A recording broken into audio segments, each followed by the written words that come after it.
Everyone, our today's topic is My Last Duchess, which was written by Robert Browning. So before starting the poem, I wanted to tell some important facts about the poet.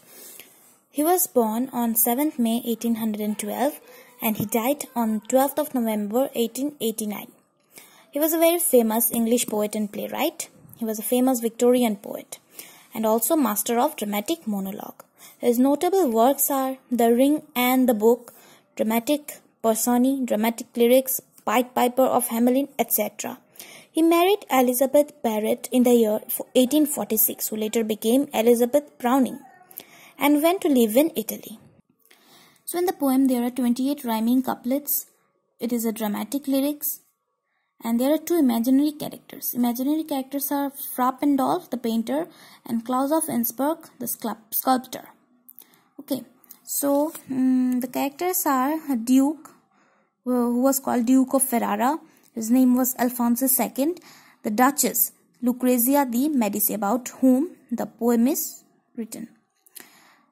The Duchess was married at the age of 14 and she died at 17. The name of the to-be Duchess was Barbara. Her father name was Ferdinand I, mother Anna, brother Ferdinand II. They sent a messenger whose name was Nicholas Medrose.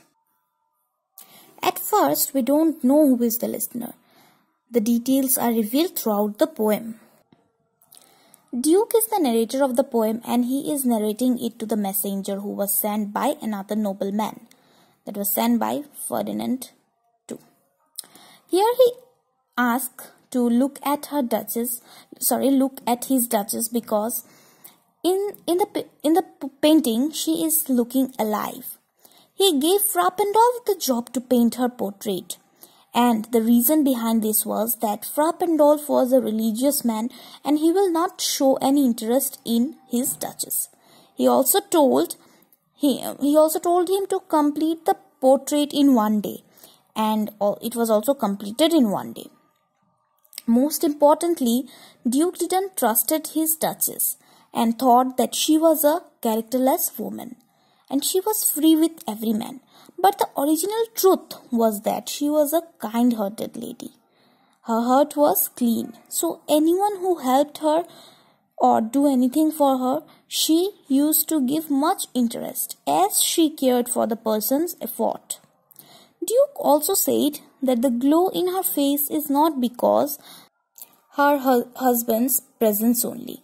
She didn't glow because her husband was near.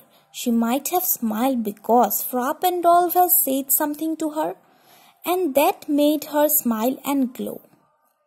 So Fra Pandolf, according to Duke, Fra Pandolf had said Duchess that see these lines. Her husband's presence only called the spot of joy into the Duchess' cheek. Perhaps Fra Pandolf chanced to say, her mantle laps over my lady's wrist too much, or paint must never hope to reproduce the faint half flush that dies along her throat. So, according to Duke, such stuff was told. He didn't trusted her duchess. He didn't trusted her. Why? Duke didn't trusted the duchess a person also. Duke told that she gave importance to any small gift as same as she gave to his 900 years old name. This line here tells us, as if she ranked my gift of a 900 years old name with anybody's gift. So, we are clear what he wants to say. At last, in the ending of the poem, Duke tells the messenger that at his one command, all the smiles stopped.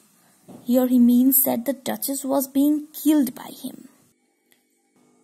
Now the art gallery was upstairs and he asked the messenger to get up from his seat and go downstairs as all are waiting for his company.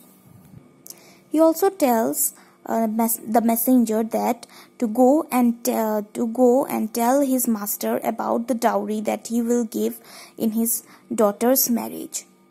Duke also said that he is not interested in dowry. He is only interested in Ferdinand's daughter Barbara. But he knows well that Ferdinand will definitely give him some dowry. By saying this, the poem ends here. I have not explained it line by line. I just told you the brief summary. And sorry for any of my mistakes. Thank you. Good luck.